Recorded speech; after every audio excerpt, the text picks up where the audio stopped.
Hello guys, good afternoon.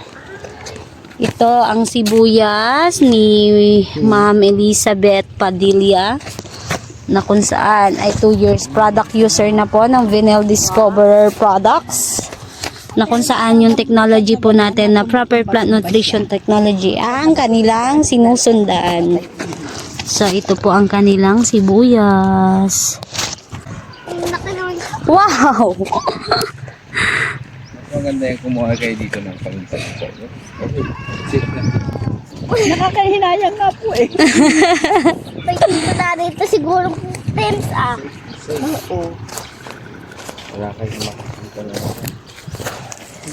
Good afternoon po sa inyong lahat. Ito po si Ma'am Elizabeth Padilla na kung saan siya po ay pangalawang taon na po na gumagamit ng ating Vinyl Discoverer products and technology dito po sa Kanwaling. Yan.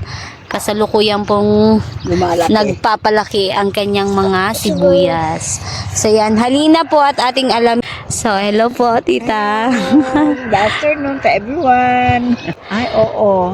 Maganda ang vinyl. Kaya nga ito ay aming, kumbaga ay talagang pinupromote ko na rin dito sa Kanwaling.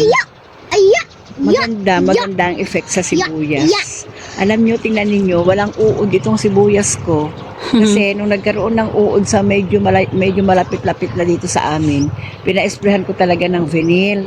Sabi ko dun sa aking kasama na kulari, esprehan mo yan ng vinyl. Alam mo, di ba, may kontra-uod ka ko yan. Kaya awa ng Diyos, ito po ang aking sibuyas, maipagmamalaki ko. Wow. Talagang maganda. Alam nyo, yung mga yung nagbutas sa amin, tinatanong nila ako kung ilang abono daw ang ginamit ko dito. Sabi ko parang 15 lang yata ang nagamit ko. Yung area, tita? 1 hectare. Oh, wow. Bakit daw pantay-pantay ang sibuyas ko? Ang sabi ko naman, meron kaming sikreto. Pero kasi ayoko sanang ikwento sa inyo. Kasi sabi niya, bakit pantay-pantay ang sibuyas niyo? Yung sa akin po, sabi niya, yung 0.6, 12 abono na daw ang nagamit nila. Hindi daw ganito pantay. Eh di naikwento ko na rin na meron kasi kami yung vinyl. Sabi ko, aprobado. Sabi ko, Opo. maganda ang sibuyas. Kasi nung 1 taon, testing lang ito. Kaya hindi ko iniwan kasi nakita ko talaga na ang ganda. Alam mo yung 1 hectare namin nung 1 taon, 15 tons ang inani. Wow! 15 tons Kakatuwa ang inani. naman po. Kaya sabi ko, idire-diretso natin. Kaya nako mga kabukid, nako mga kabagsasaka, bumili na kayo ng vinyl. Ay nako, sabi ko sa inyo, pumunta kayo sa amin at magtanong kayo sa akin. Alam na alam ko na ang sikreto. So, yan na po yung sikreto. Alam ko na ang sikreto. Oh my God. Paano pagandahin ang sibuyas. Pagdating naman po dun sa observation nyo po dun sa lupa, yung nagagawa po ng products po natin, ano po yung napapansin nyo sa lupa nyo ngayon? Kasi pang second season na po ito Sabi ng tao ko, maganda raw talaga. Medyo bumuhaghag nga daw yung lupa, sabi niya. Tsaka alam niyo, meron din isang technician na nagpatotoo na maganda daw talaga yung, kasi nakita niya yung yung product. Opo. Nakita Talaga? niya, oo. Sabi niya kay Larry, Kuya Larry, magandang gamitin yan, lalo na sabi niya yung calcium. Wow! Sinong technician yun? Bayaw din ni Larry. Bayaw din. Talaga? Oo. Nung nakita niya nung pagpupunla pa lang, Opo.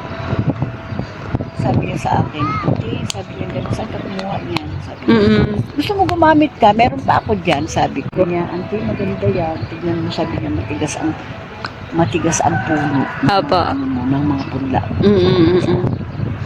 Tapos, kaya tuloy na, ayan na, maganda yung lupa ko, gumanda.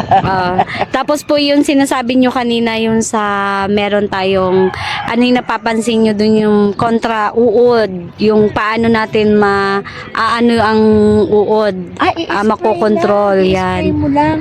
Ano nga, sabi ko kay Larry, sabi ko mag-aware ka ha, bantayan mo, sabi ko. Apo. Alam mo mang, muna niyang in-sprayan talaga yung doon. Yung una na yan. Yung harang. Oo, yung hinarang niya, talaga totoo yan, hinarang. Hinarang. Ante, harangin ko. Sabi niya. Kasi ano po yan? O yan na, di ba yan? Diyan sa may balon na yan, ma'am. Yung balon na yon. Sa susunod, Iyon ang inuod. Banda doon, pag ganyan na, inuod na yan. Apo. Eh, awa naman ng Diyos. Sabi ko nga, sige, harangin mo. Nagtatawa lang niya kami. Sabi niya, harangin ko. Inuutan niya yon. Tapos ito, pag nagpatubig siya, sa kanya daw ulit i-sprayan. Opo, oo. So, yan. Thank you so much po again, tita.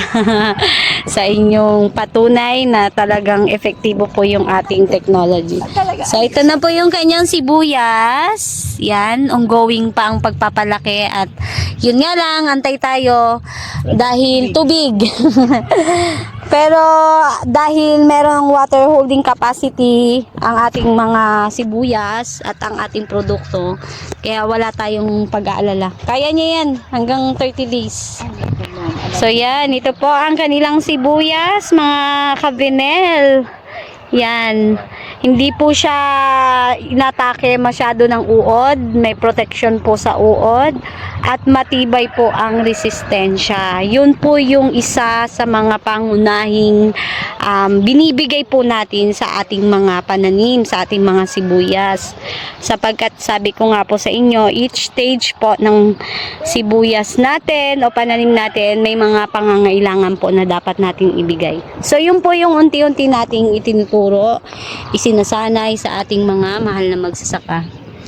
So that's all for today's guys. Thank you and God bless at maraming salamat sa patuloy ninyong pagsubaybay sa ating mga kasibuyas, kasaka at kabinel. Thank you. Bye-bye.